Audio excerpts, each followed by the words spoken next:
If you're not using it, I will use it. If you are...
So this is either going to be a good start or a bad start. We're only beating a flush draw and a straight draw, and that's pretty much all we're beating. And judging from that bet, I am going to say he has a flush draw or a straight draw. Simply because the bet is so big, he doesn't want to call her. Yeah. So he bets big when he doesn't want to call her. And we're off to a flying start. So what we have to do throughout this game is keep that pace and make as many of right decisions as we can and win this damn tournament. Or at least to run deep. Deep enough that we can cash for a heavy amount. That's the goal.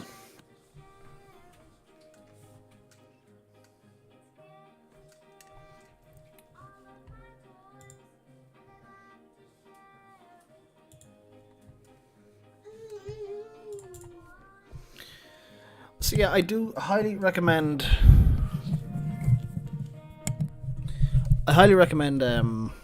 Pintangolo's courses, both of them.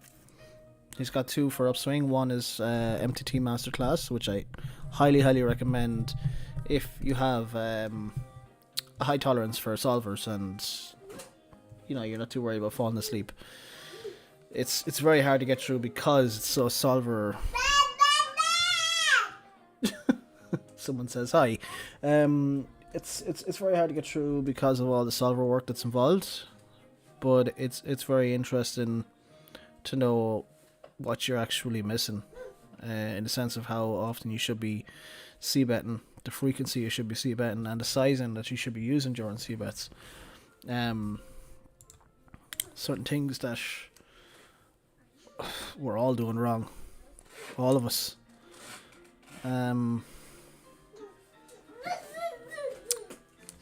So yeah, you need to learn that, and I'm pretty much at this point preparing myself for live games. The result of this game, it doesn't matter too much to me. It matters to me because I have 2 backers and I want to do well by them. But the result itself, it doesn't matter too much to me. I basically want to prepare myself for a live setting again, so that when I go in, that I have all of this information in my head as to when I should c-bet, the frequencies I should use, the sizings I should use on the different textures. So that's what I'm preparing for now, guys. Other than that, I am also learning Patlima Omaha the proper way, and that's actually kind of refreshing because I don't have any bad habits in Patlima Omaha.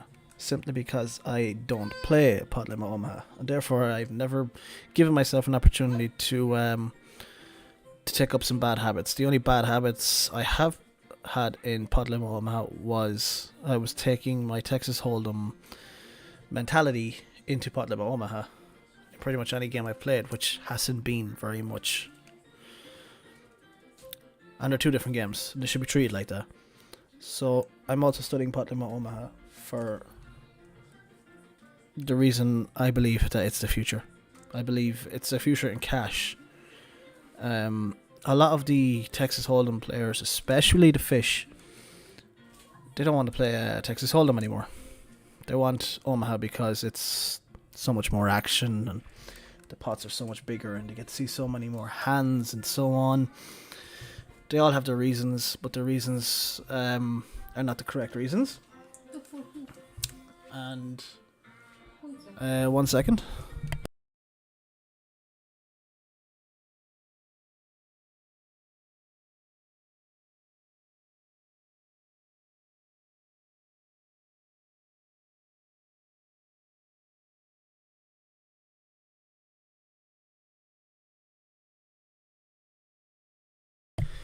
Sorry. Yeah, so I believe Pot Limit Omaha is the future of cash, and I still believe that Texas Hold'em is always going to be the number one when it comes to tournaments. I don't believe Pot Limit Omaha is going to take off when it comes to tournaments. You might have a couple of tournaments here and there, but it's always going to be Texas Hold'em dominant. Omaha is going to be the future for cash, and that's why I want to learn it for when Live comes back.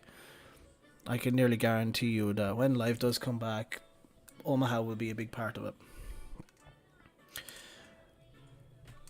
So all of the work that I'm doing recently is based around preparing for Live, because it's very hard to beat the online setting. I mean, even if you even look at cash when you play online, at cash table, you could raise a pocket aces or pocket kings and get 0 callers, or if you're very lucky, you might get 1 caller, or if you're very very lucky, you might get 1 re-raiser. And that's cash online. But let's go to a live scene. You can pick up 300 in a 1-2 game, and trust me, this happens at the game I play in. At a 1-2 game, you can pick up 300 worth of chips, 300 euros worth of chips, put it in the middle, and still get 3 callers. It's a huge difference. So, live is the future for me. And it might not be the future for the economy, as in COVID and everything, but if you can use this time to train yourself for life, it's going to be worth it. It's going to be worth it if you can use this time now to train for life. And so any tournaments that I will be playing online in the next couple of days, couple of weeks, couple of months, they will be all to test out some theories that I'm learning during the courses that I'll be taking to learn live. And for no other reason will I be playing online. It's not to do a daily grind. It's not to be a high-end online grind or something like that. I have no ambition for that anymore. Everything for me now is about the preparation for the live games when they return. To be a live crusher. I mean, look at all of the pros. They're either playing in live games or they're playing in the very, very high stakes online games where they have to beat 40 players maximum. Us, look what we have to beat. 250 players. By the time this is closed, I'll have to beat 600 players. There's a huge difference in the variance. The variance is what's catching us. In live, the hands come slower, and the players. I remember when I used to play on live tournaments. No one said the local live tournaments, but for example, the chop pot tournaments. There used to be an average of about 100 to 120 players sometimes, maximum. So the variance for that size isn't that big. And then you move on to the party poker events and all of them big events. Then you do have big fields, but even those big fields aren't even close to what you're playing online. So the more players you have, the more variance you have to deal with. And so that's why I just want to prepare myself now for live, or possibly some online large events such as the WPTs, which are upcoming, or well, Unfortunately, Party Poker doesn't like me on their website, so I won't be playing the WPTs. But GG Poker has some nice events running at the moment even. And Poker Stars, they have the turbo tournaments going, which are, to me, a little bit crap. I already play turbos. Hopefully they'll have the scoops coming up soon, and that'll be the big thing for me, is getting into 2 or 3 of the scoops. And we also have the 12.5 million guarantee Poker Stars Sunday Million coming up in 30 days. So I'll definitely be preparing for that. And I don't mean money-wise. I mean, I want to go in with the best possible knowledge that I have. The best possible knowledge that I can. One thing I'm really struggling with, that I'm hoping that Ben CB can help me with, or his course can help me with, is the math behind poker. It's easy to look at the pot and say, yeah, I'm getting 3-1. That's easy. It's another thing to try and determine how much EV you have and how much EV you need to make a call. I've never been good at math, so that theory really does put me on the back burner. I can't figure it out. I can figure it out, I just can't do it.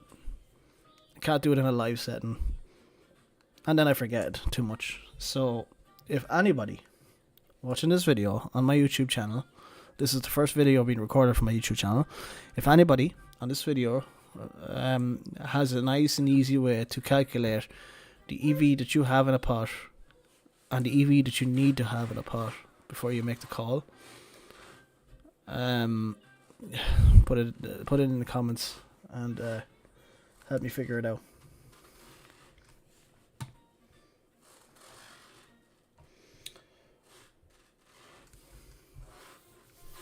So other than that, let's see how we do in this game. And let's hope for a nice, fluent transition to a final table. I remember I played one tournament on GG one time. It was the 1 a.m. game. It was a 20,000 guarantee, and I took first place in the first half hour. In the first half hour, I was in first place, and I stayed in first place the whole way from the start to the finish, and somehow won the tournament without losing first place once. That was the easiest transition I've ever had. Now, I did that twice. I did that once in that tournament and another time in an $80 tournament on Poker Stars.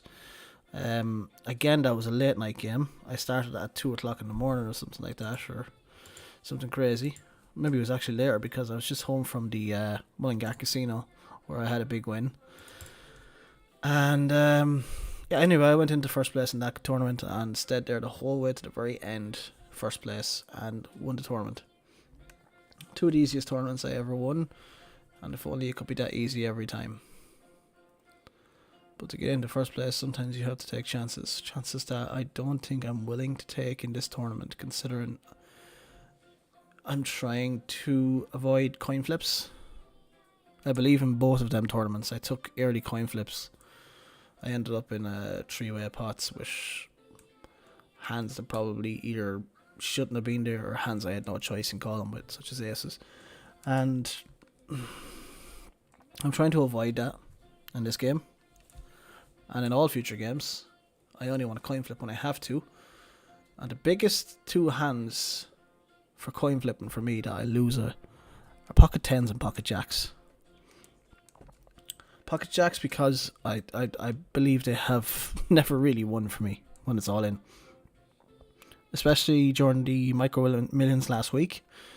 I was 4 away from the final table and I get it all in. Jacks against his king jack. He spikes a king on the turn and short stacks me. So jacks aren't very good for me. And I'll try to avoid coin flipping with jacks as much as I can. Sometimes you have to get it in with jacks. Obviously, you've got 25 blinds. You're not getting away from it. But it's 60 blinds upwards. I'm not putting it in with jacks anymore.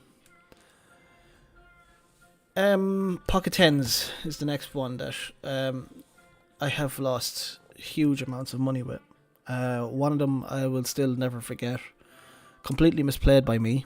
I mean, I couldn't have misplayed it anymore. It was the last 70 players of the WPT, where I was in first place, and all I had to do was kind of just drift my way to the final table, and I would have made a lot of money. But unfortunately, I got pocket tens under the gun 2, and under the gun 1 raised, and I flat called, the big blind re-raised, and under the gun 1 called, and I called, and the flop came down 9 high with 2 clubs, and I let out for a very large amount, which he called. Under the gun 2, under the gun 1 folded, and then the turn came another club, and I let out again for another large amount, and he called.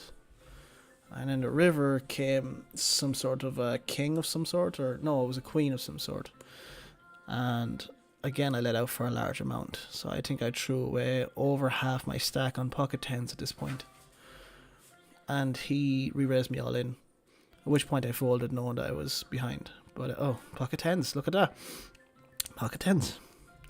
At that point I folded and kind of put it down to the fact that he had ace king suited, and I was trying to represent what he had, so it wasn't nice. So here we go, anyway, pocket tens. We're going to try and play it in a small pot. We have 107 big blinds. We're not going to be throwing away 107 big blinds on pocket tens.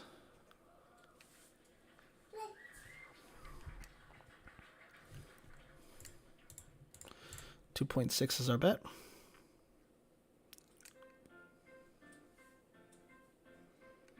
We get a call from the button, so we're playing this out position.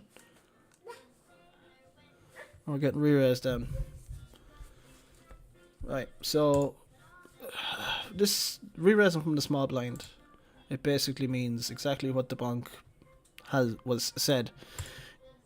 It's aces, kings, queens, jacks, ace, king, suited and unsuited, and that's pretty much it. So that's his range. So we're basically calling this hoping to hit a 10, only a 10. We're not gonna even on this board. I don't think I can continue unless he has ace king. But I can see a hefty bet coming in here.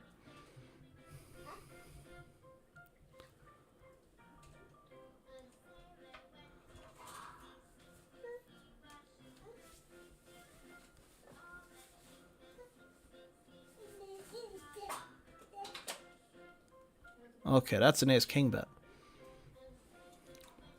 Alright, so at this point it's ace king. It's pretty much what I've narrowed him down to. I mean, he doesn't want to see another card if he's got aces, kings, or queens on this flop. So I believe we're still ahead. I'm expecting a large bet here. It's what people do with ace king. They bet small on the flop and large on the turn. And we should be good here, but I don't think he's going to slow. I don't think he's going to slow his roll now. Wow. He wants to play for it all.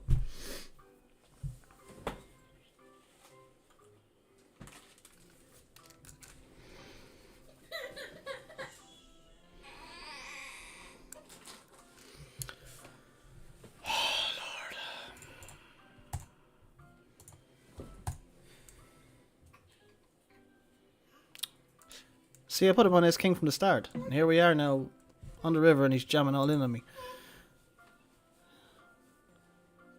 And I still think he has ace king. Players don't know how to slow down with ace king. Bet 5 blinds on the flop. You bet you call, you bet you call. So you bigger bet. To me, it's ace king, I think. Okay, we're gonna let it go, pick a better spot. I still believe that was ace king.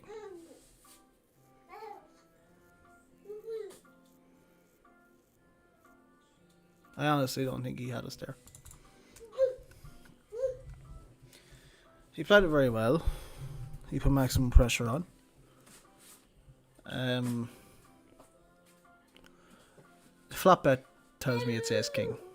Only the flop bet. If he bets bigger on the flop, I say it's aces, queens, kings, something like that. But the flop bet just says ace king. Should I have called this early in the tournament? Probably not. You put your whole stack in there. I mean, it's true it's a re-entry, so he probably could just re-enter if he loses there. But I can't. I have stakers to think about.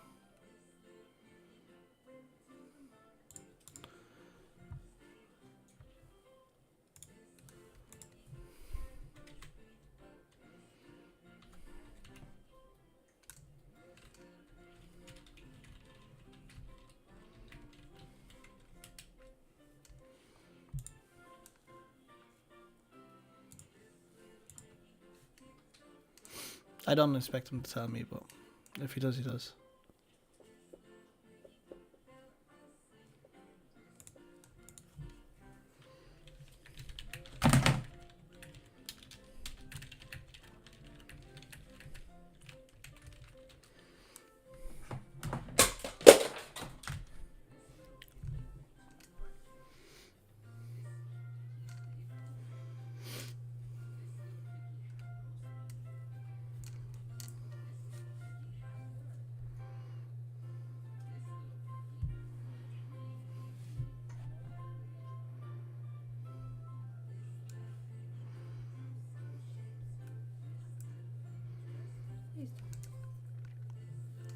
Who's watching? Your selection. Uh-huh.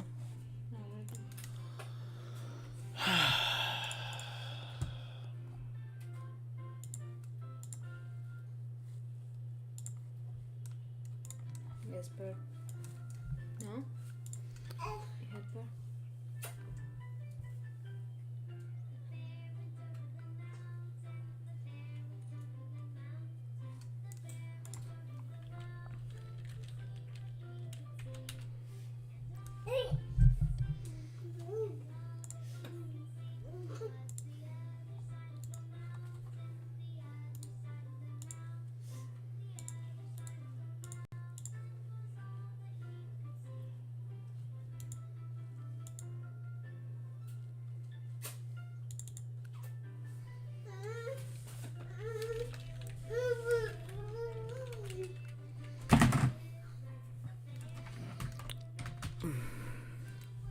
I'd say he's claiming it wasn't Ace King. Obviously, we'll never know. He's moved the table now. In fact, I think he's gone.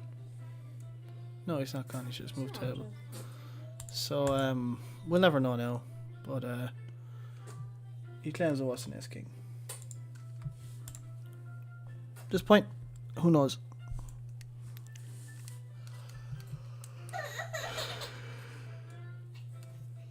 I mean, it's true. It could be Ace King, Ace Queen, and all of the overpairs. I don't believe it's anything such as, you know, a pair of nines or eights. It could be, but it's a lot of pressure for nines, eights.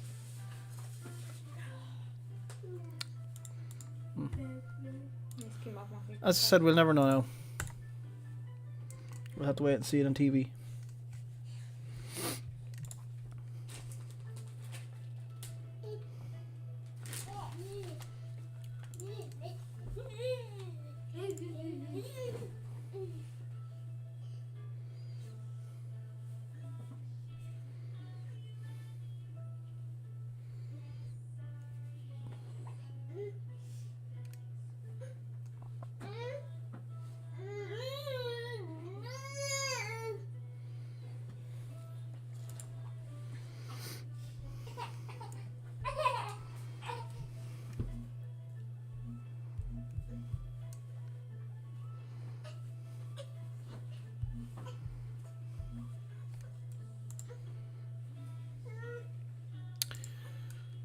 Seven, 5, 5, 3, 2.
Yeah, so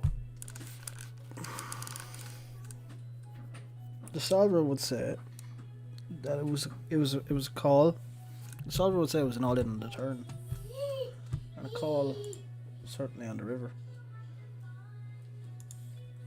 So, going by what the solver says, we should have been all in there. It's kind of hard to put it in knowing that you're marginally ahead or definitely behind. I mean, the guy did put his whole stack in. Does he check the river with aces or kings or queens on that board? No, I don't think so. The only thing that threw me off was the small bet on the flop. 5 blinds into 25 blinds was pretty small, like.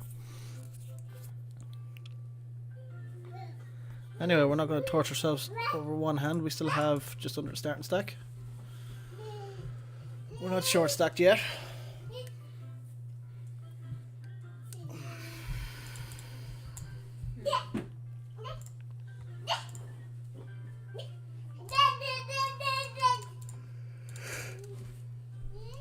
If he leaves me there with 5k or 6k, I probably make the call. But because he's leaving me with 9.5k, I don't need to make that call.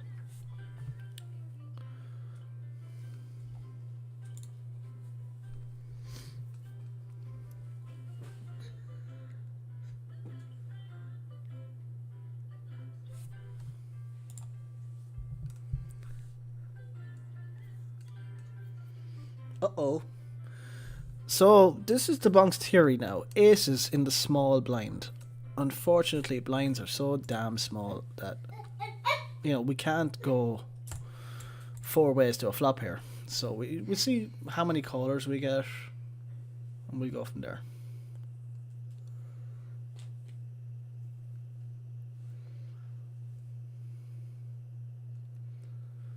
I mean, if we re-raise this guy now, this hand is over. Unless he's holding huge. But with a 2 big blind raise, he probably isn't holding huge. Most people with kings, queens, all that sort of stuff, they don't raise 2 blinds. They usually raise 2.5. So this is looking like something like 6-7 suited or something.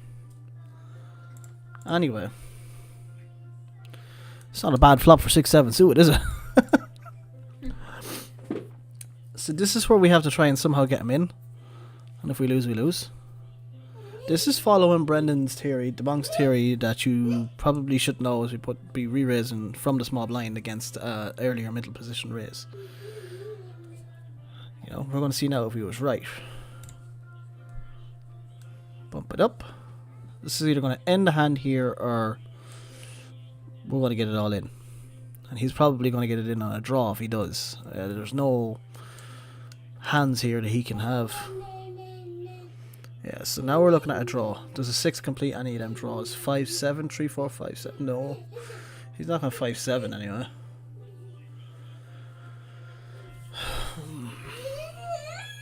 I don't think there is anything beating me at the moment. There's no 2-pair combos here either. Unless he has 4-6 suited. Or something. 4-6 suited is kind of blocked, considering the 4 is a diamond and the 6 is a heart. I don't think he calls a re-raise on a 4-6 suited either. So, at this point, a diamond draw is all he can have. So I think we got the max there.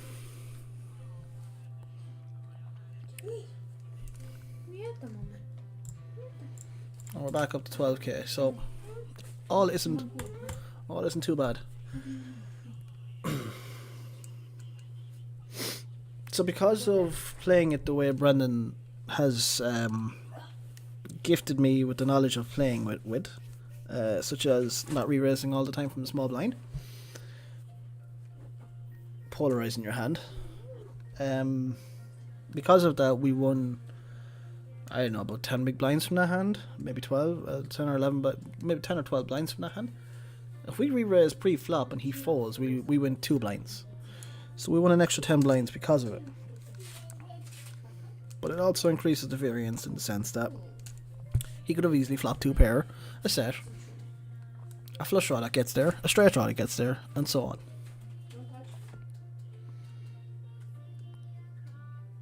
So in this particular case, it worked out for us. And I just want to emphasize the fact that solvers would not recommend doing that play. Solvers would always recommend re-raising there. But I do believe that Brendan has a point that if you re-raise from the small blind, you're pretty much telling him what you have. The only thing is, I wouldn't say we're deep stacked, but we're certainly deep enough to re-raise. It's not like both of us are sitting there with 20 blinds.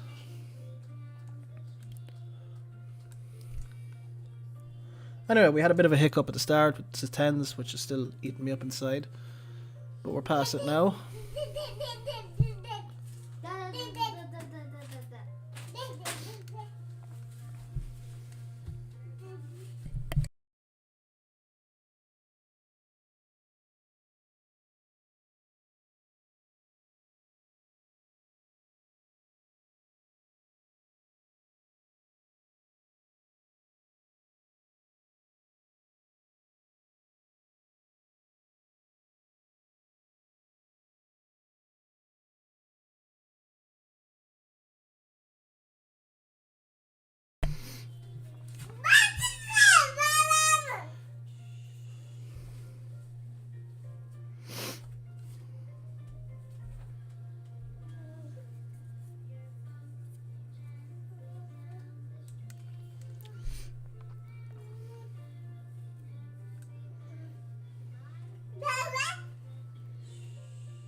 So this is a little bit at the bottom of our range. I'd say this is at the very bottom of our range. And it might even be a raise, actually. Okay. We'll just take the free blinds and we'll move on. Let 10-8 go.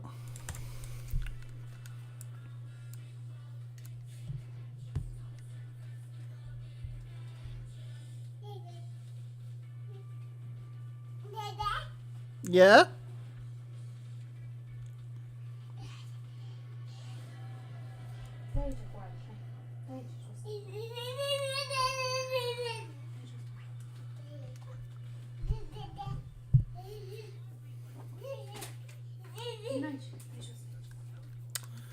So 43 minutes broadcasting.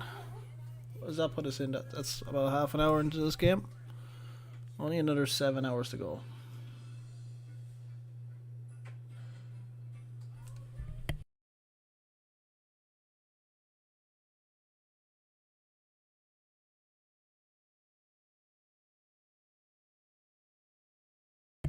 The only thing I feel good about with the where's this yellow?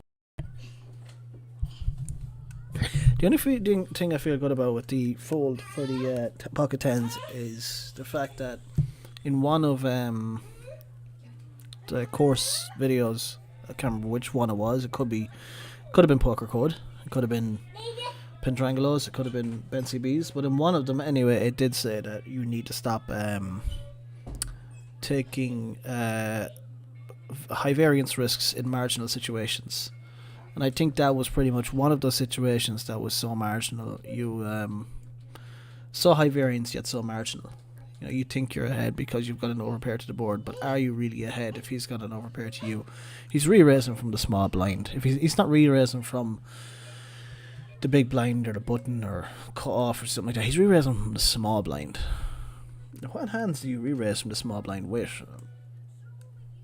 Obviously, we don't have enough information on him to know if he's the type that knows not to polarize his 3-bets. I mean, one of the things you learn in Ben CB's courses is you don't want to polarize your 3-bets, which is something that a lot of players in these stakes do. And I'm guilty of it. I definitely, from the small blind, polarize my 3-bets a lot. From a lot of positions, I polarize my 3-bets. And I went through a stage where I was playing very wide with 3-bets. But I didn't exactly win very much from it, so I started to polarize it a little bit more. And it stopped. It definitely calmed the variance down an awful lot, but it also means now your 3-bets are polarized. So I do have to loosen up my 3-betting range in this game. Now, maybe not in this game from the small blind, but definitely in this game from other positions. And definitely live, I will be preparing to open up my 3-betting range from different positions. I need to learn what my 3-betting range is. That's one of the things I certainly need to learn right now. One thing you learn from working with solvers is the 3-betting range isn't exactly very wide. I mean, 6 max cash is pretty fucking wide, but in an MTT situation, solvers and 3-betting ranges are usually very polarized. Jack 6.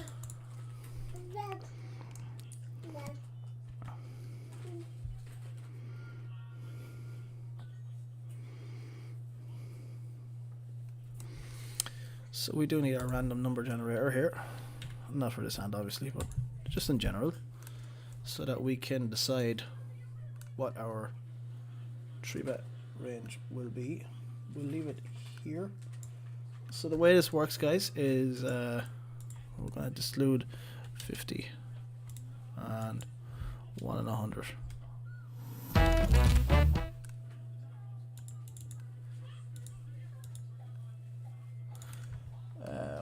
Okay, that didn't work out very well. Anyway, so what this means is if in certain situations where I don't want to polarize my 3-betting range, I will have a choice to either 3-bet or to fold.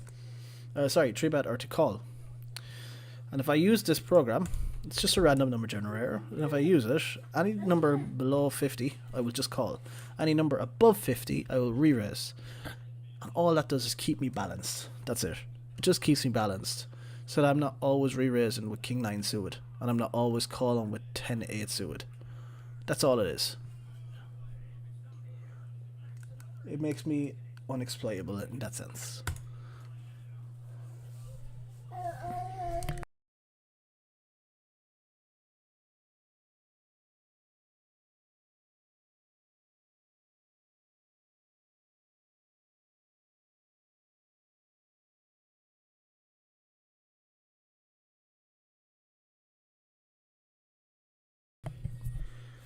King 5, some from the big blind.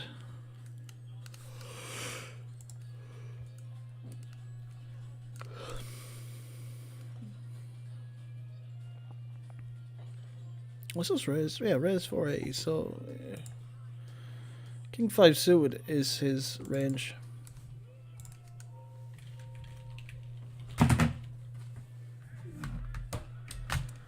For defending in the big blind.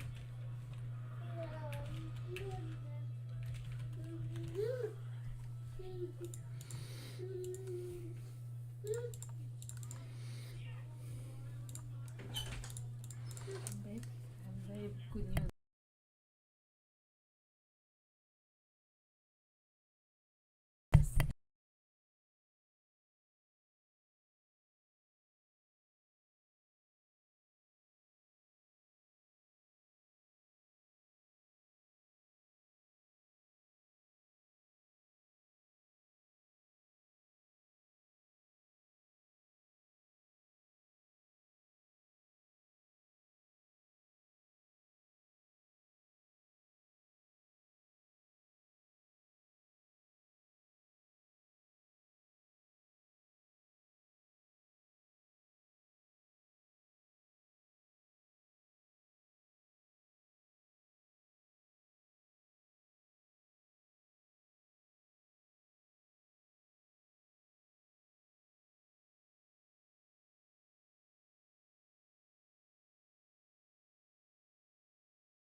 Yo, sorry about that, guys. Just had to family mar.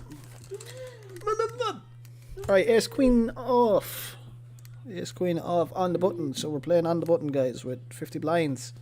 We're going to see how this goes. A standard raise at 2.6. We'll see what happens. I expect a call from the big blind.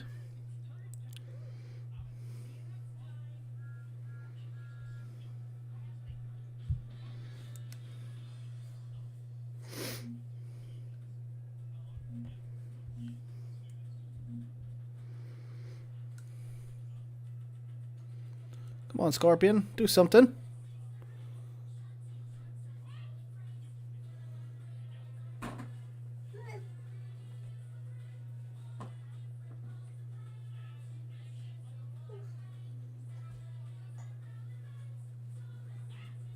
Ouch.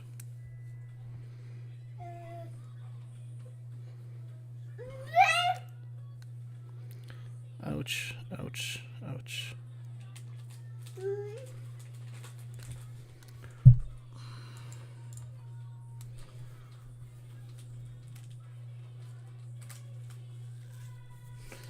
Okay, 17 blinds. Roll it in. We're slowly building this stack. So again, guys, this is the first YouTube video that will be recorded.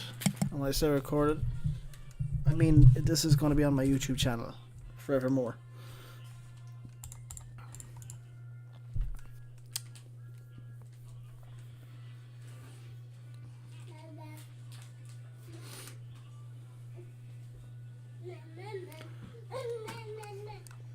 I touched a lot of spots. I touched a lot of spots over the past 1 hour, is it? 53 minutes. Some things that the bonk has taught me in the past week, on top of some of the solver things and some of the courses I've done.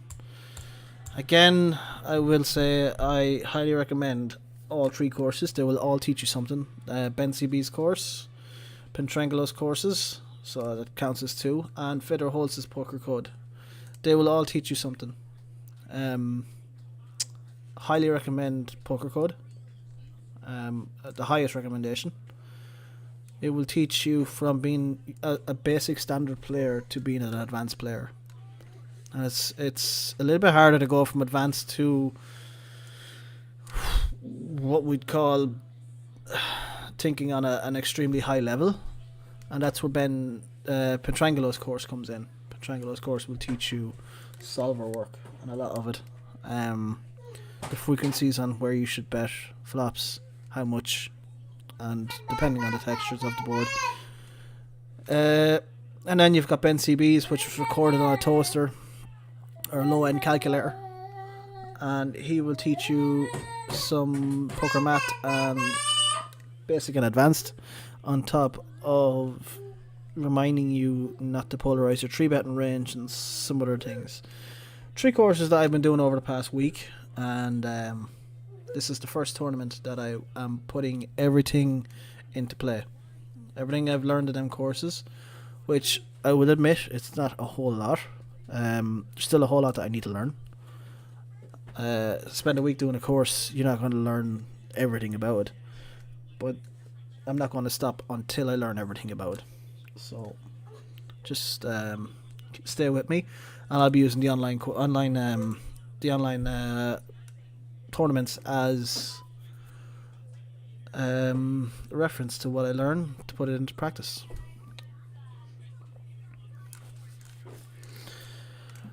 Within the next couple of days, I do want to have a sit down with the bonk on the stream and pick his brain to see, what are advanced features, or what are advanced moves am I not doing that could take my game higher to another level. Because the guy really does know what he's talking about, and he's proved that to me definitely last week. He's proved it to me with 2 plays that I never would have in my life thought about. And I'm very, very curious to see what else is in that mind. And I know there's been a couple of lads that have wanted him on the stream, and so far all we've had is a phone call.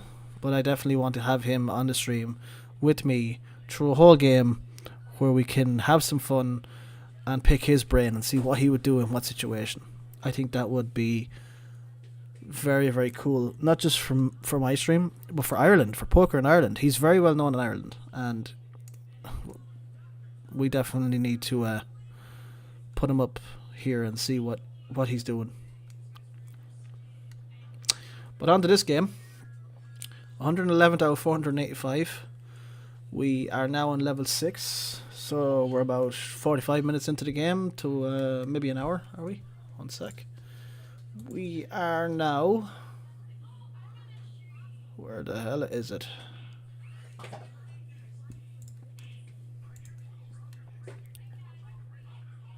Okay, we're nearly an hour into the game, which means we have another 6.5 hours to go. We're on a 50 big blind stack. We'd like to keep it at 50 big blinds, and stacks are getting shorter. You can see at my table we've got an 18 big blind stack, a 32 big blind stack, a 23 big blind stack, 24 big blinds, 33, 60 and 29.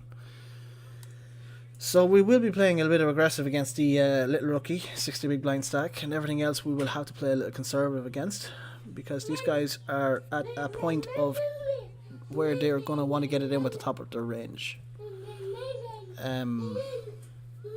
Simon, after this hand, if he loses, will be pretty short. He's kind of going to get a little bit desperate soon, but the rest of them, they're going to be playing pretty much at the top of their range from here.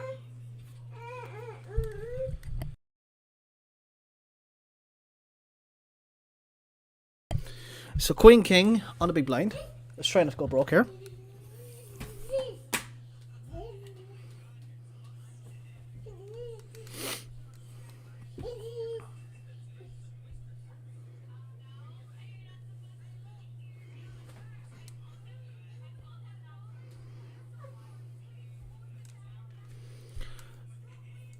Scorpions in the tank.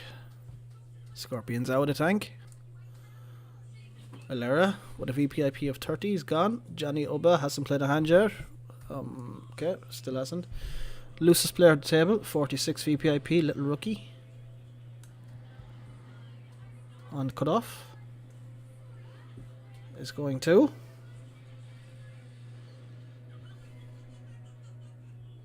He's going to raise. So, are we re-raising or are we just calling? We're going to re-raise him. Let's see where this goes.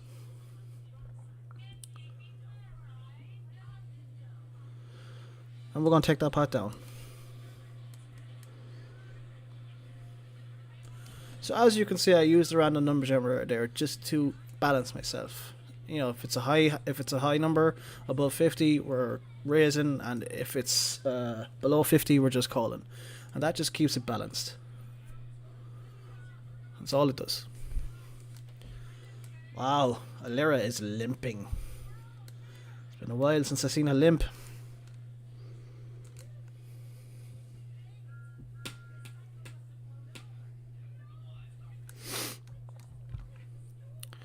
Little rookie's in again.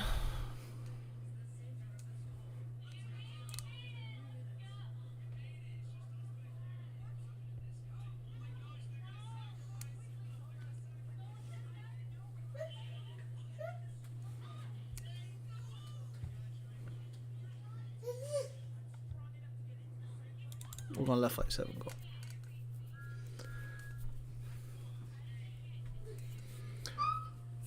The reason we're letting 5-7 go is because Alera's obviously at a point where he can shove here. And I don't want to put in 3.5 blinds for Alera to shove. Also, 5-7. It's a pretty Medicare hand. So we've lost our time bank. Our time bank is now gone. Never to return.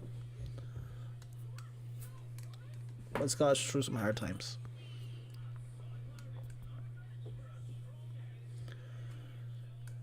The 10 deuce is going in the muck. It's not in our button raising range at all. We will be going on break in the next minute, I believe. After this hand, or in the next minute it'll be... Not yet. So the average stack is a 40 big blind stack. So we're 12 big blinds over the average, and that's where we want to stay. We don't want to be going under the average at all. Remember, we have got 6.5 hours left here, and we can't win it now. So we have to keep that in mind. Hopefully we'll take a huge hand and, you know, double the stack up, but at the moment we have everybody covered, except for Little Rookie. We're in a safe spot. Let's just see where that goes. Little Rookie is also Brazilian, which means Little Rookie's also a nut job. Anyway, guys, back in 5 minutes.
Call with Jack 9-2. We missed that flop completely. We got a C bet from the guy who hasn't played any hands at all. Well, we've only got 4 hands tracked, so we don't expect.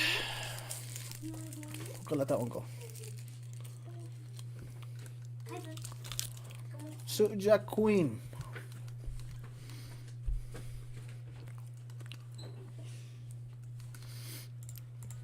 G up, G up, G up.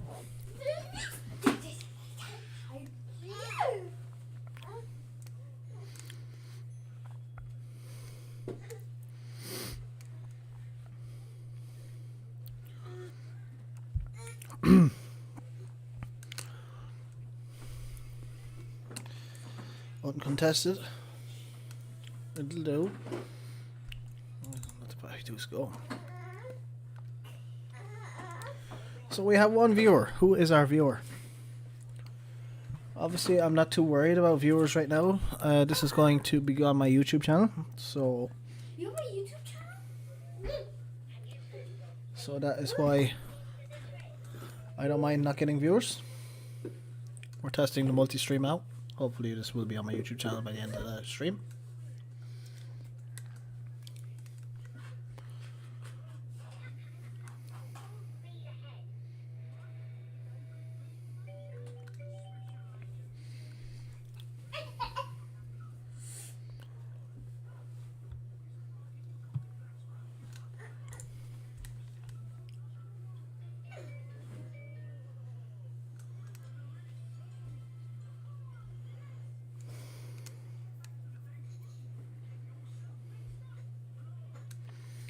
So my biggest advice to anybody who has not started studying poker, who thinks that they don't need to study, who thinks they know enough, start working with solvers. Start studying with solvers. You'll be shocked at the amount of mistakes you're making. I am shocked with the amount of mistakes I've been making, to a point where I now firmly believe I have been pissing money down the toilet for the past, I don't even know how long. From one.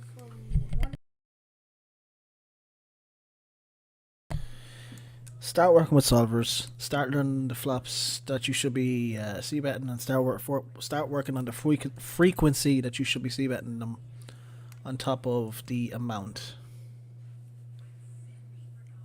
because you will shock yourself.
Mommy? Oh, that's the goodness. I can't tell if I've been talking to myself for the past 20 minutes or not. I have to check that. Queen 9 suit we're going to fold.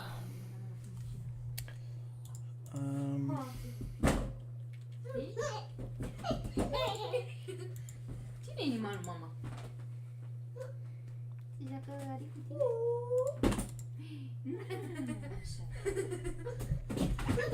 Și ăsta, nici ăsta nu înțeles. So,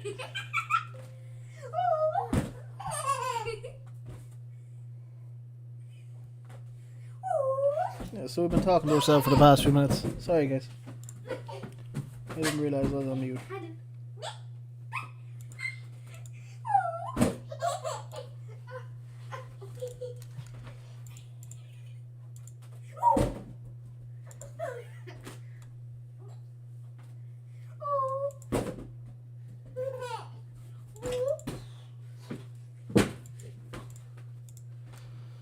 Jack 7. I'm gonna let that go.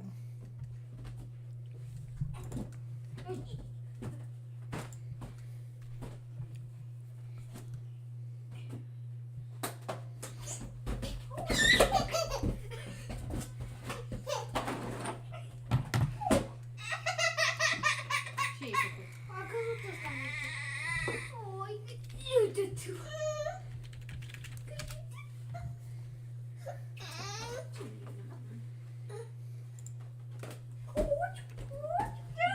You happy? Very. Ace 10, we're gonna raise it up. From us. One more. Good. Go to call mommy. She's online. To say her. Because you know she was worried for this, no? Mm-hmm.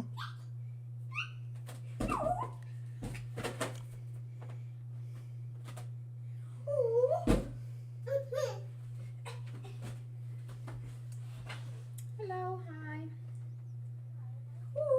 I'm fine. The boys they're playing.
So where were we?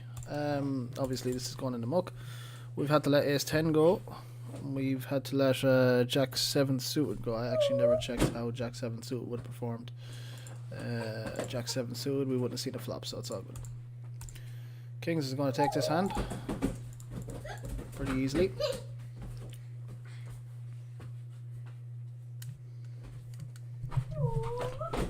So we've dropped a few chips.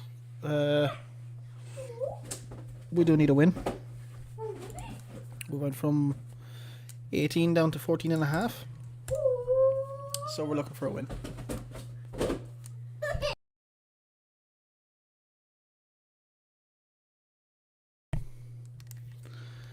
$10-7 and he's all in. That's in the muck.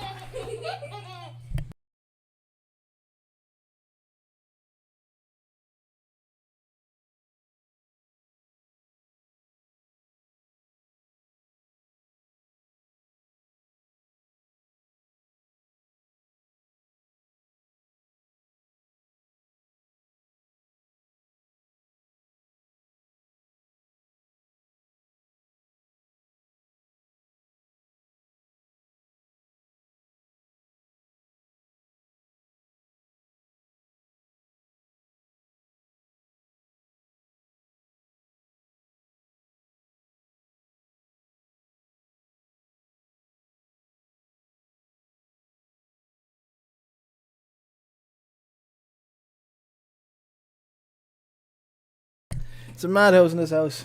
Yeah. One balloon can just Oh guys, don't forget to subscribe to my channel too. one balloon can just set the you can just set two kids off. One simple look. And don't forget to subscribe to my channel, XRX1U. What? I have a YouTube channel too. I have no videos, but I will have one. Anyway, One time. so where were we? We're after dropping a few blinds. We haven't really played many hands. Replay P of 32, which I find is actually pretty high considering how many hands we've actually played, which isn't that many. 14,500. We don't need to panic yet. We are looking for a double up at this point though. We haven't had enough action for a double up yet, but we are looking for a spot where we can double it. If same on shoves here, we will have to reshove. He's shoved twice already. I presume pretty wide. We haven't seen any showdowns, but I presume he's shoving pretty wide. Little rookie, he's after dropping a lot of blinds.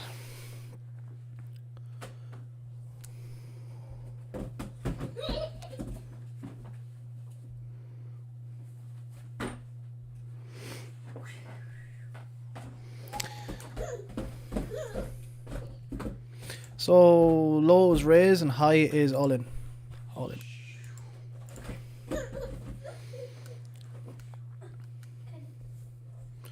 We don't obviously want to call from anybody else but little rookie here.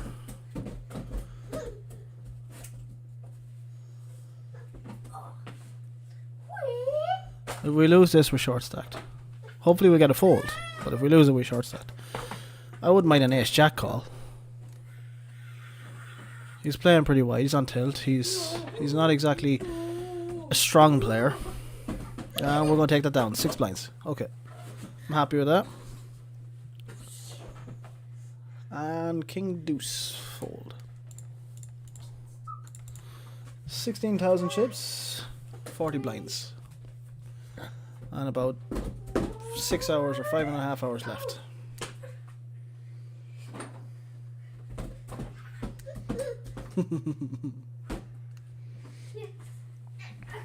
Again, king deuce. Guys. Yes, Kaiden.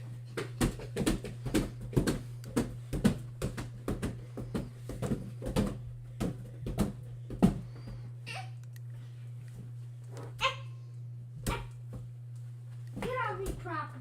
Get off. Get off. Oh, king deuce would have performed well in that flop. Get off me, proper. But we're never getting in on that one.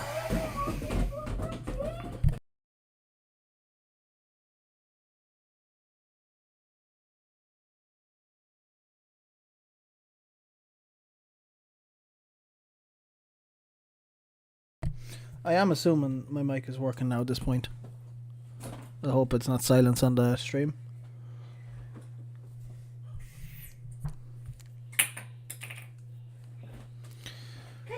So going back to solvers, guys. There's a lot of solvers out there on the market.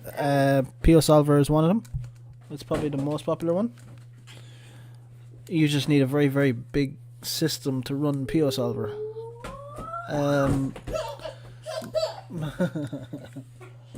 That's a beautiful laugh from my son. GTO Plus is a nice solver. It's pretty much got all the trees already implemented into it, and you know, you're getting your answers instantaneously with something like a phone or a tablet or something like that. It's an APK, so it's tablet and phone friendly. Very good solver, and what I recommend doing is checking that you played the hand correctly all of the time. That's what I recommend doing. I don't think you're going to learn anything from using a Jorna hand. It can be handy to use Jorna hand, but it can also land you into a lot of trouble. Not to mention it's probably illegal. But definitely when you finish your hands, or even when you finish your session, mark the hands that you have played, come back, open up your solver, and run through them and see if you played the hand correctly.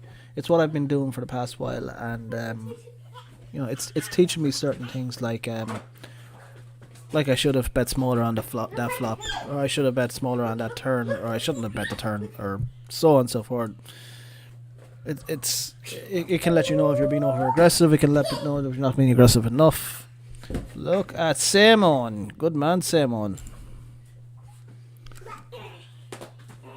We are just waiting for an opportunity to take that stack, but he does have a stack now that's worth contesting. It's no longer a 10 big blind stack. I don't think he's going to be shoving as wide, so we have to watch out for that. Little Rookie's still playing pretty weak. He's probably the weakest at the table, and then we got 2 short stacks. Everybody else will be playing very much at the top of their range. Judging from their VPIPs, they're not actually playing very many hands at all, so they're not going to be playing very wide. Even Lazzy's gang, 12 VPIP with a 20 big blind stack in their hands. We haven't got enough hands on them to get any information yet. Scorpion, we've been playing 62 hands. He's playing pretty tight. Too many outs, 59 hands. He's playing way too tight. So this guy here is. He's only playing at the top of his range. And then we got El Falcon and and he's playing 26 VPIP on 52 hands. He's pretty balanced. 26 is pretty balanced. I'm not even sure if is this in our range? Yeah, it is. No, it's not. Yeah, it is. Yeah. So King 7 is a raise. It's an open. We'll definitely open up King 7. We'll see where this goes. And let's go fold. The last time Scorpion re-raised us, we did shove him, so he has to respect us a bit more.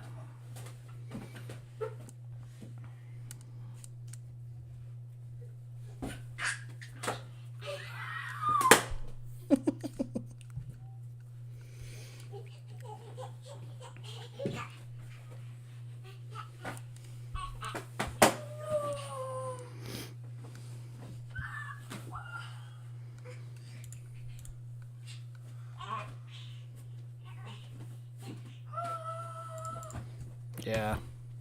Look, it is a re-raise. It's a raise or a call, but with a 10 VPIP, I can see him shoving me if I re-raise here. You know what? How many hands have we tracked here, really? 28 hands, and he's got a VPIP of 10, so yeah, I'm happy enough with a call. We'll see what he does on the flop. So we do have an open ender, and we also have a backdoor flush draw, and 1 overcard. That's checked to us with 7 blinds in position. We'll put 2.2 in and we'll see what happens. Check it down. Happy. It was an easy pot. Certainly gives us a bit of a boost. Brings us back up to 18k. I'm not actually sure where we lost 3.5k that we had to work so hard to get back. 2.5k, sorry. Was it 2.5 or 3.5? I can't remember. I'm not actually sure we lost it. Either way, we have it back. And the journey continues for now. Am I happy with my play so far? I am happy to an extent where I have made no mistakes except for one. King 9 of Hearts was definitely a call to a 7.1 re-raise under the gun versus button. I think it was button, was he? Button or small blind, I can't remember which it was. I think it was button though. And we should have been calling that, and at that point Johnny Uba is short stacked and running out of options. Possibly he's out. Because we did flop a flush, and it was a king high flush. So you know, we have to look at that mistake now. We have that embedded in our brains now that when you raise under the gun with king 9 suited and you get re-raised by the button with king 9 suited, it's a call. With a 40 big blind stack, it's a call. It's very important that you reference stack size. With a 20 big blind stack, I'm sure it's not a call. Mightn't even be a shove. But with a 40 big blind stack, it's a call. So we now know that. It's embedded in our brains. we won't forget in the future. And that's pretty much what this tournament and future tournaments are about. Is just taking. Yeah, you agree. It's about taking the hands that you misplay and embedding the mistake that you made in your brain and making sure you don't make that mistake again, especially in a life scenario. I can guarantee you, if I raise now under the gun with King 9 suited, and someone re-raises me in a live scenario, I will just. Oh, 1 second, guys.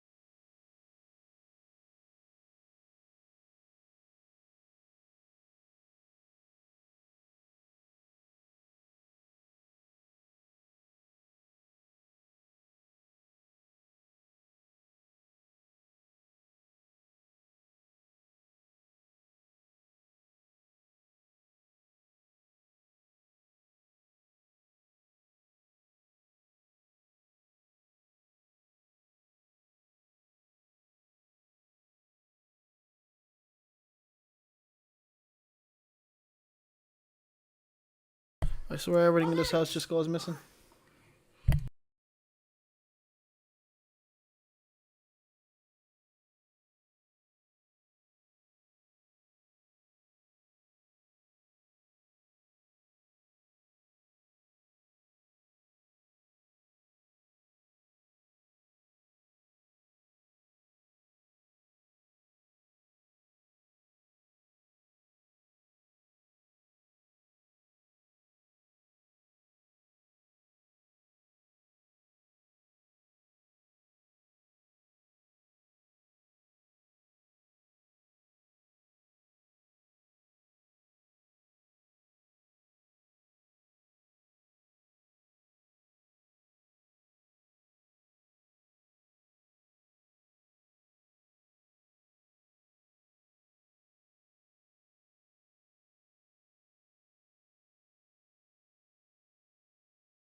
Yeah, yeah. You try like this. Yeah, yeah. Ready. Go. Yeah. Um. Yeah, but I wanted to ask you something about yesterday. So if it's going to work, yeah, it's 5 days or what?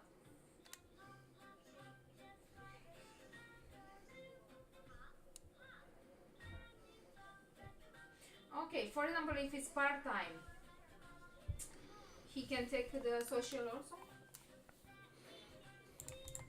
for 2 days. He can take social still.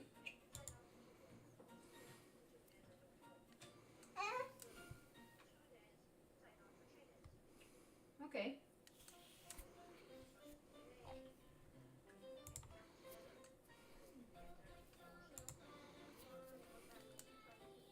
No. But what about the social? I asked. The COVID. You think he will give it? Because he says it's COVID payment, something like social welfare. Yeah. No. Yeah, it's possible, maybe. Yeah. Yeah. Yeah, but he will be still self-employed. That's why I say. I don't know.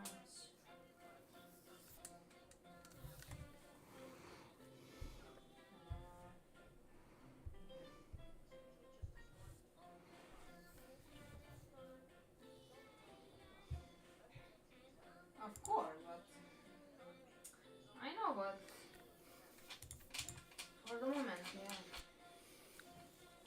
try, but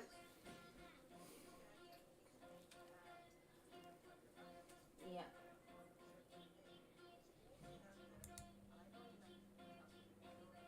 Yeah. I was thinking me to go to work.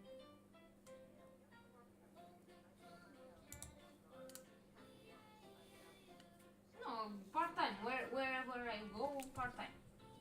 Because I don't have time for guide and after and to take also the why not the social. So will be around 2,100 if I take salary and the baby's money and will be okay.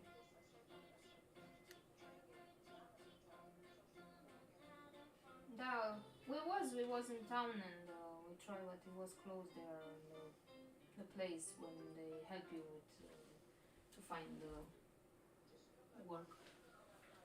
Now we have to call, yeah. Yeah. Yeah.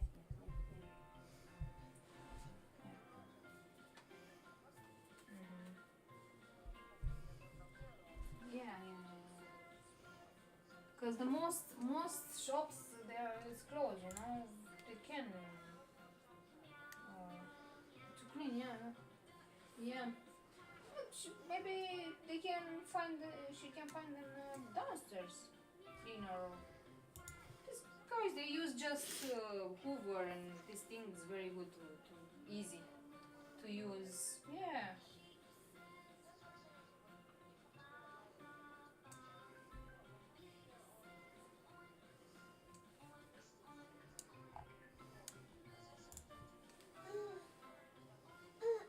Yeah. Yeah.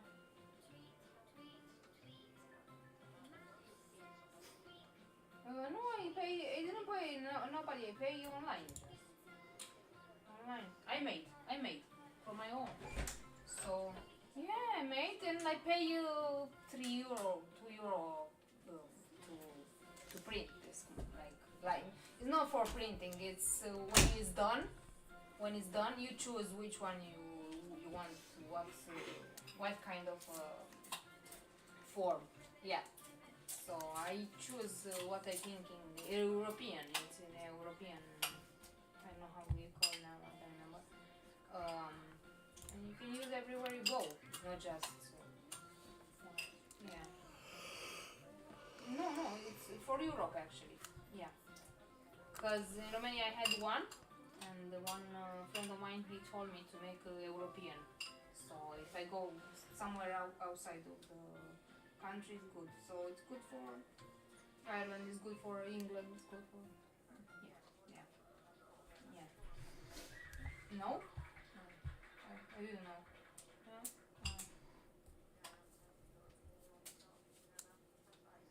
Oh, it's hard. Yeah. Yeah. It's nothing good for us there. Yeah. This is sure. Yeah. Just for them. Yeah. Maybe they bet it's better what they do. For them. I think will be everything there. What happened? Yeah. No, they don't have. Yeah. I know.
Right, so we are going to let the 3-4 suited go from this position.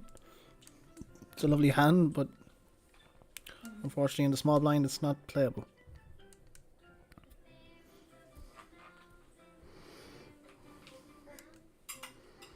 And we got two players all in. 10 Jack against 10 Queen. 10 Queen is going to take it by a large margin. I'm not sure 10 Jack was a... Oh, look at the size of the stacks. So now I'm seeing. Okay, it makes sense. Sorry guys, I was in a world of my own there. 6-3 suited is not in our raising range on the button. So 36.5 blinds. We are sitting on the average stack, exactly. It's not a safe stack, but it's the average stack. It's good enough for me, for now. Ace Queen's all in against 9s. And these are the things that never go well for me when I have 9s. And it looks like he's going to dodge the ace and the queen. They say there's an ace on every river though. Is there? Yeah, he's going to dodge it. So 9s is going to take that pop. Those slips never work for me. They never ever work for me.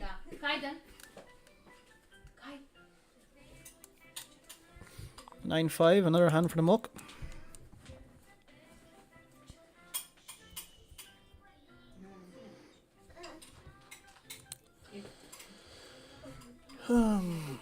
Who is my viewer out there? I am curious.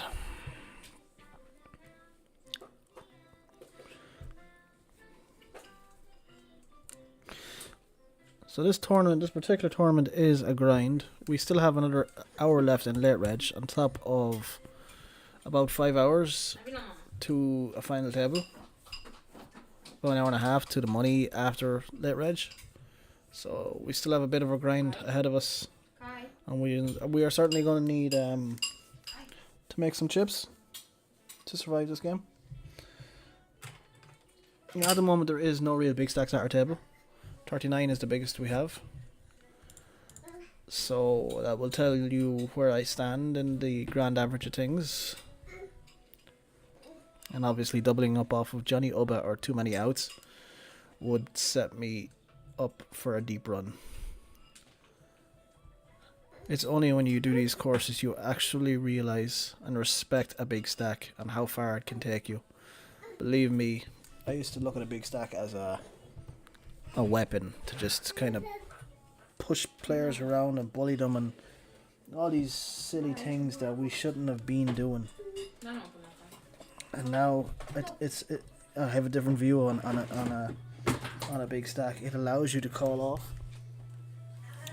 Yeah, okay. It allows you to call off certain hands where you wouldn't be comfortable calling with a small stack, such as 9s and 10s and things like that.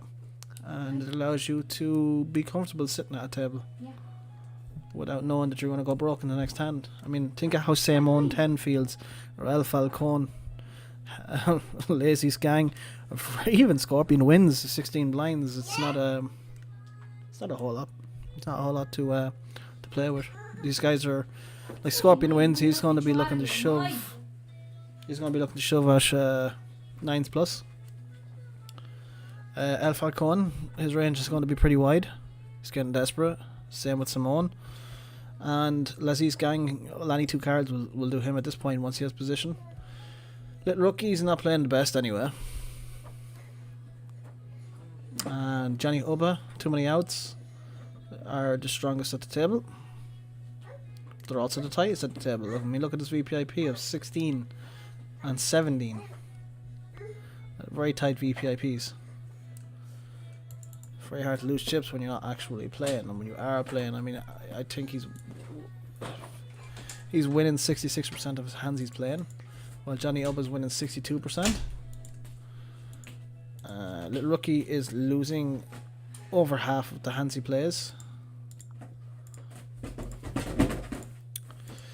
Simone is winning 75% of the hands he plays, however he still has 0 chips. Figure that one out. El Falcon, he's in the same situation.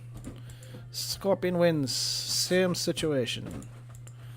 And okay, Lazy's Gang is 37% of the hands he plays he's lost. So he's won, sorry. So he's losing a lot of hands. So the two weakest players at the table are obviously Little Rookie and Laziz Gang. And we can't really fault Simone, El Falcon or Scorpion for their play because they are winning the hands they played. They just obviously lost some sort of an important hand that mattered for most of their stack.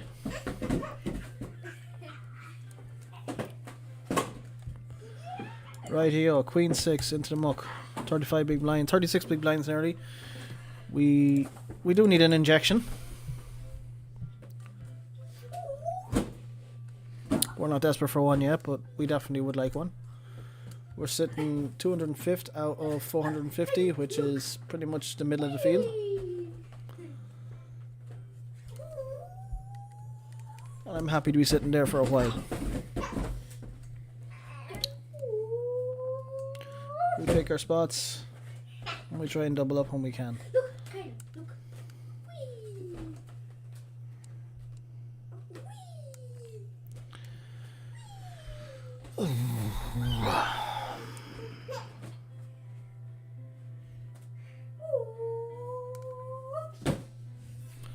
This is going in the muck.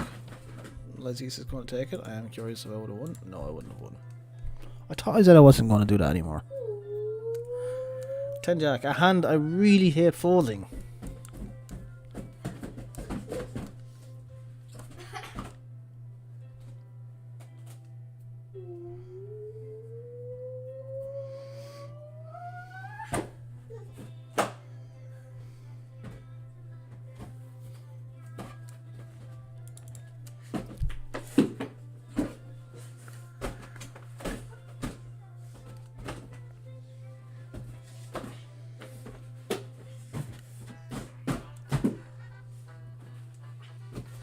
Slicky Slug Poker, welcome to the stream. King 6 is going in the muck. Sticky Slug Poker. It's a nice name, Sticky Slug. I actually love it. Sticky Slug. I get it. Sticky Slug. In other words, you're hard to get off. King 7 in the muck.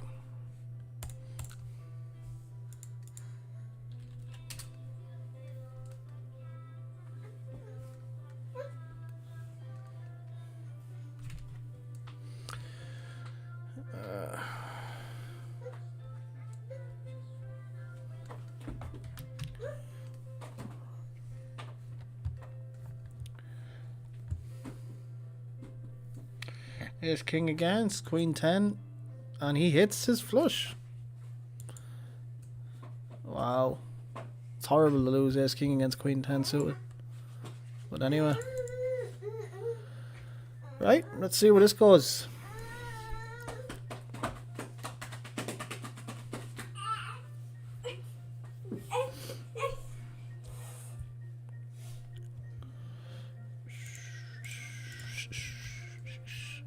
Gently. Right, so I mean, we're never getting away from this. This is half of our stack, I think. Yeah, it's bringing us back to starting stack if we lose. We don't have a choice. Good luck to us. Ace 4 one time, come on. No ace. Wow, he flops me dead. I mean, what can you do in that situation?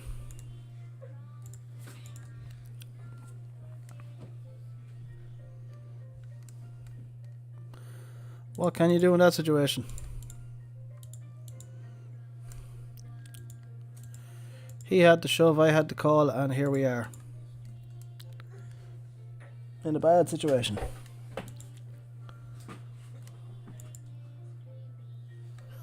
So moving on. We're playing now with a 19 big blind effective stack. And we have to navigate this to a final table somehow. It'll bring us back up to 21.7. What did we have? We had 28, so we have another 6 or 7 blinds to get. We're gonna go down to 20 after this big blind hits us. It'll leave us at exactly 20. I didn't see. 1 second, guys.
Yep. So navigating it. What? 1 second, guys.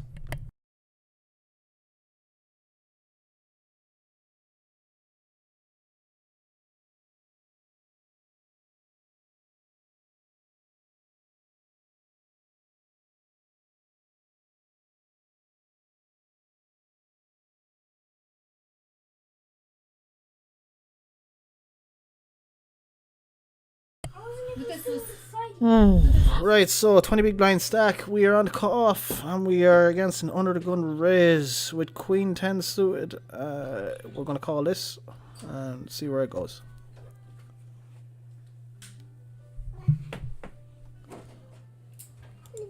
Okay, now we've got 2 callers. I mean, there is the argument we could squeeze, but if we get called by Johnny Oba, we're drawn pretty slim.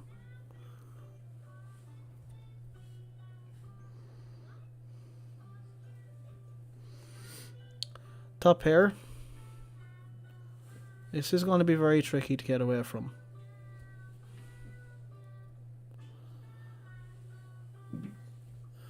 There's so many turn cards that we do not want to see. Any spade, any 8, any jack.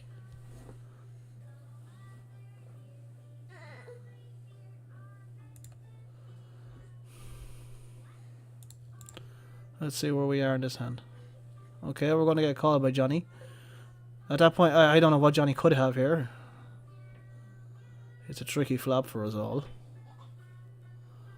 That's a good turn for me.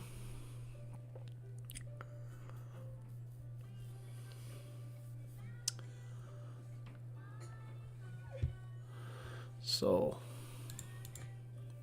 as I said, there is no river I want to see right now. And I didn't want to see any 8 or any spade, and what did I get? An 8 spades. Okay, so he checks the river, which leads me to believe we're winning, but we do have to check anyway. And we are not winning. Johnny's what I got was an 8 spades. So if I shove the turn,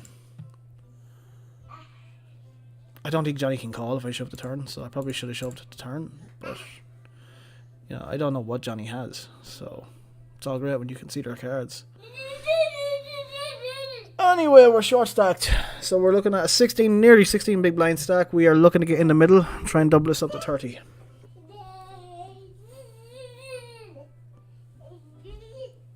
And we're on break. See you in 5 minutes.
The guy. So, still 15 big blinds. Blinds are up out of this hand. They're going to be hitting us right in the face.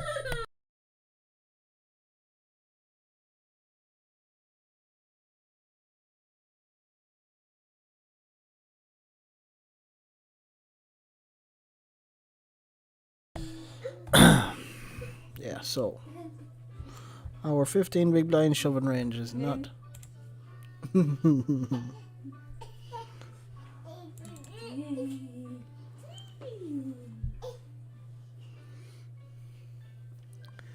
We now have 13 blinds, boys. 13 blinds. It's not going to take us very far.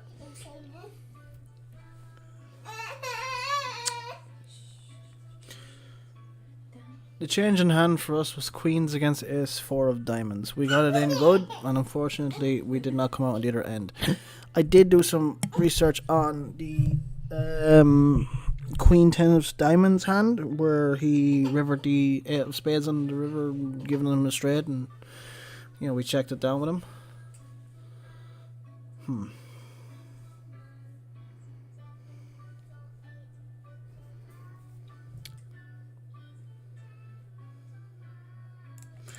And it turns out we actually should have shoved that river. That turn, not the river. It hit the spade and the river and the 8. No, we should have shoved the turn after we bet the flop. According to the solver, that's what we should have done. So we made a mistake there. It was a shove on the turn. Johnny Ubba kind of just has me thrown off. He's got a very tight VPIP, so when he's calling or when he's in a hand in general, it worries me. Okay, so sevens. Under the gun, we have a caller. And we are going to see about this.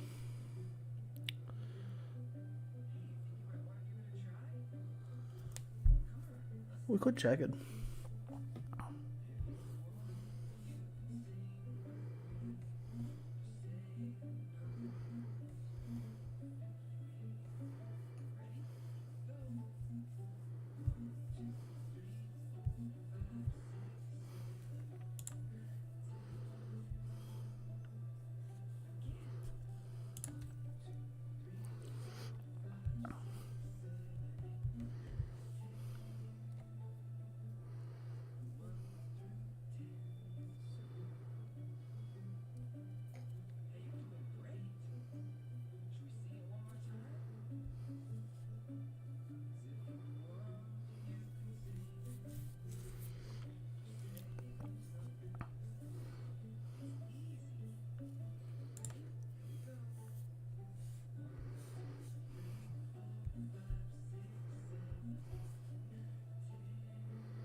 Good luck to us, guys.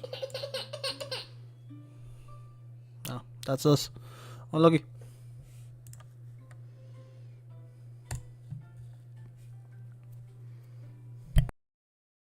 Alright, so that's all from the stream. The big change in hands was as I said, the ace 4 flopping us dead with queens. There's not really much we can do in that situation.